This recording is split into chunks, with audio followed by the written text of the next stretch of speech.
personally, I have just been so overawed by our first two speakers, Irma and Lisa. I mean, that's just been such a privilege for me to be here listening to women who have done so much and achieved so much so successfully and kept everybody on side. I think that's quite remarkable. I'd also like to thank IPA South Australia for inviting me to come and join this extraordinary panel and to have the opportunity to speak to you. I've been working in this field of collaboration for all of my working life, academic and non-academic, and it never gets old, it never gets tired, and it's always a great opportunity to come and talk with people who are really trying to get to grips with some of the horrendously difficult issues we have to deal with. I'd also like to acknowledge the traditional owners on the land in which we meet and extend my respect to their elders past and present. Now, as you will have heard from both Irma and Lisa, leadership is essential. I think if anybody was in any doubt about that before this morning, you will now be very clear that that's the case. But I would say from my experience, leadership is essential, but it's not sufficient. I lead a school of academics, and trust me, there is nothing more difficult than leading a school of academics.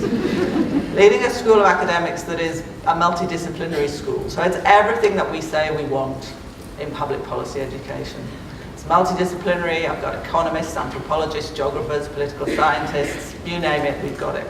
There's lots of them, but lots and lots of excellent professional staff who support the great teaching work that we do. We're an international school, 60% of our students come from overseas, most from the Asia Pacific. It's a great institution, it's a great privilege to lead that institution. It is also a complete nightmare. I don't have hierarchy to support me. If Lisa, as a secretary, was to say, you need to do this, I'm the boss, this is how it has to be, people would say, okay. They might grumble, they might want to argue with her about how, depending on which kind of leadership style they had, but it would be done. People respect hierarchy. Academics don't respect hierarchy. No such thing. First response to anything that you ask an academic to do is why.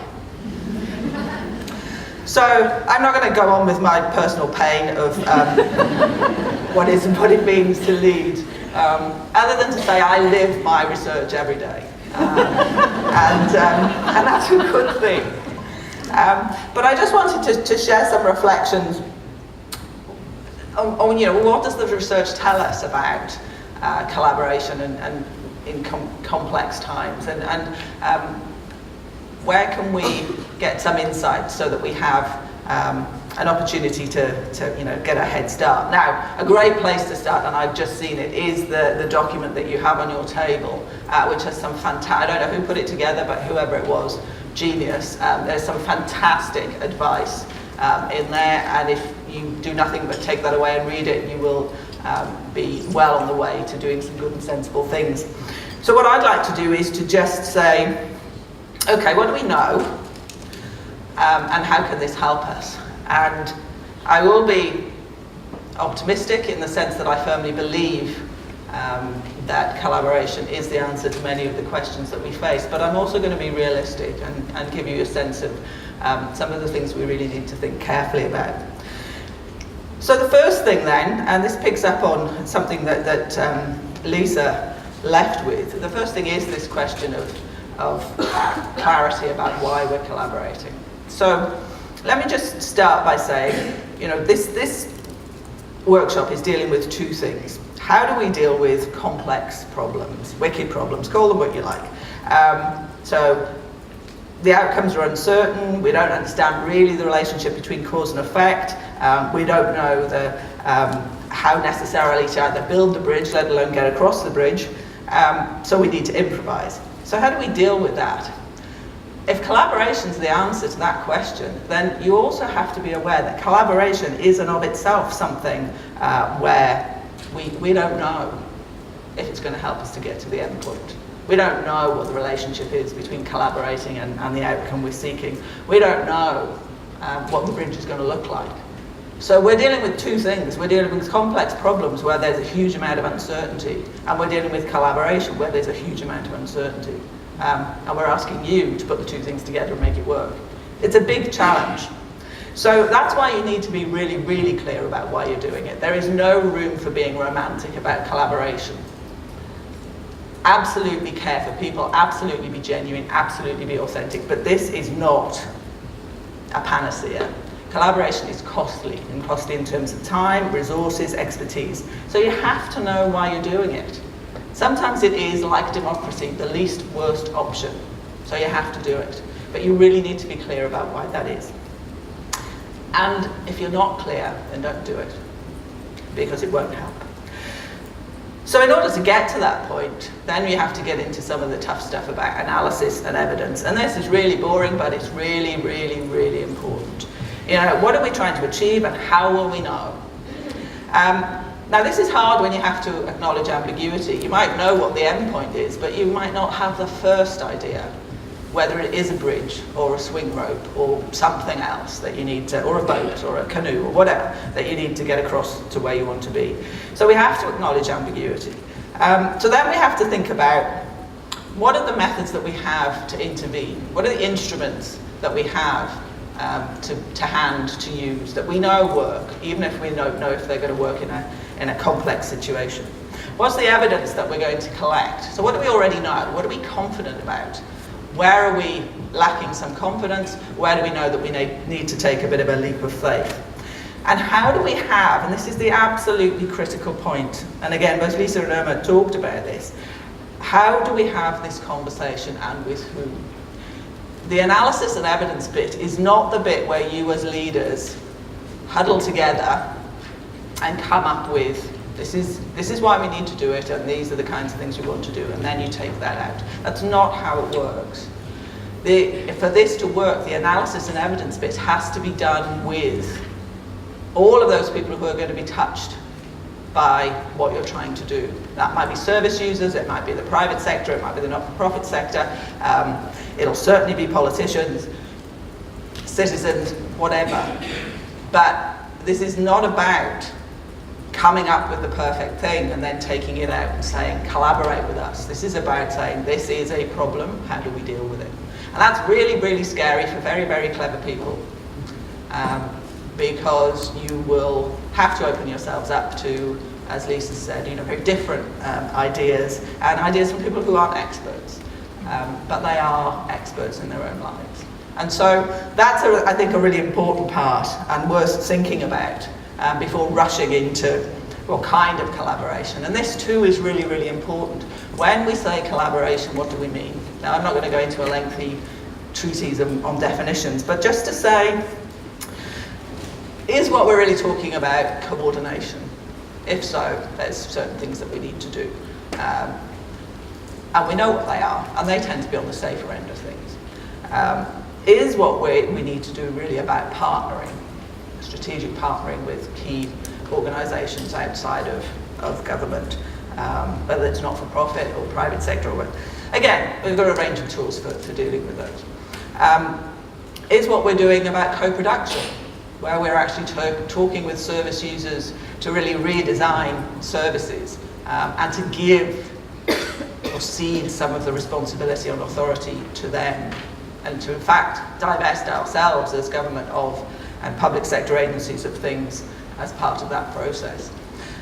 Very likely it's going to be, if you're dealing with complex, difficult issues, it's going to be all of those things. But again, need to have clarity. The evidence suggests without clarity you just get into a terrible, terrible mess. And there is nothing worse, and I'm sure all of you will have either experienced it or know about it, there is nothing worse than entering in good faith into a collaborative relationship where people end up very, very frustrated because they have given of their time and their expertise and they don't see any outcome. They don't see any difference. They don't see that they've been listened to, and then you've lost them. Then we come to the thorny issue of capabilities. So capabilities for complex questions. There's a whole bunch of things that are to do with technical expertise and other kinds of expertise that pertain whether or not you collaborate, and I won't be dealing with those. But I do want to say something about what kinds of capabilities do we need if we want to be effective collaborators? And again, these are not new. These are things that are well known and well researched, but often we find them quite difficult. The first thing is about having a sense of commitment, as Lisa says, and Irma said, to communication, relentless communication, absolutely relentless communication, in different forms, in different ways, with different groups. But collaboration is all about agency, it's all about human relationships. And that means attending to those relationships over and over and over and over and over and over again, and communicating frequently. It also means being empathetic, and that's a really, really hard thing to do. It requires us to be able to put ourselves in somebody else's shoes and look at the world and understand the world from that perspective. If you don't have empathy, then it's impossible to collaborate. I think one of the mistakes that we often make, and we do this as academics, but I think the public sector, as Irma described, is so diverse that often we assume that even if we share the same values, that we see the world in the same way. We don't. Even within the public sector, there are very, very different ways of looking at the world. And so empathy really begins with you and your teams and goes beyond. We need to also acknowledge that however much we want to collaborate, or we may not want to collaborate, but we have to collaborate, we're in a power relation. We are in a power relationship with all sorts of people and all sorts of agencies. And we can't get out of that. We can't deny that it's there, even though we might feel powerless. As representatives of the state in all its forms, as people who are part of the public sector, you are in a powerful position. And that's something that you have to acknowledge and you have to be aware of in collaborative arrangements. Negotiation is essential. Everything is a negotiation. And again, that's difficult if you're starting from a position of power, because often you don't realise the need both to negotiate, but also what you have to bring to a negotiation. And expertise of all kinds is essential. You need to think about expertise in a range of different ways. One thing that I always say, and I think is absolutely critical, and we do have evidence to bear this out, is that in order to make the best decisions and in order to stand a chance of tackling the complex problems that we face, any collaboration has to embrace diversity. You have to sit in rooms with people who do not agree with you. Seek them out. Lisa called them critical friends. They might not be friends, but they'll certainly be critical. Seek out people who don't look like you, don't think like you, and may have very, very tough messages for you to hear. But without diversity, your collaboration will be thin rather than thick. And you need two things, and these are really difficult in times of change, and particularly when budgets are tight. You need to be relentlessly focused on efficiency. How are we spending our resources? Because as I've said, collaboration is costly. How do we know that it's worth it? And you have to be committed to learning. You have to be committing to trying things and letting them fail. Really, really difficult in the public sector, where you're always exhorted to take risks and then you're always punished for doing it. That's a really tough thing, but it's one of the things that you as leaders have to think about, and one of the things that you have to help enable the rest of your organisation to embrace. But they will only do that if they know that you're serious. I think the biggest challenge for collaboration is, it's not the front line, because frontline workers do this stuff instinctively because they have to. And it's not at the top, because at the top you've got amazing people like Lisa and Irma and people like you. It's in the middle. It's those poor people in the middle management who both are exhorted to collaborate and foster collaboration and enable and encourage their people to go off and do these amazing things, and at the same time have to be held accountable for all of the basic stuff, all of the core services, all of those things that don't stop just because we're embracing this new way of working. Again, it's that real dilemma that the public sector faces that private organisations don't. There are things that have to be done, there are old ways that continue, even when we are trying to embrace the new. And the place that is felt is in the middle of the organisation. And those are the people who really, really, really need support.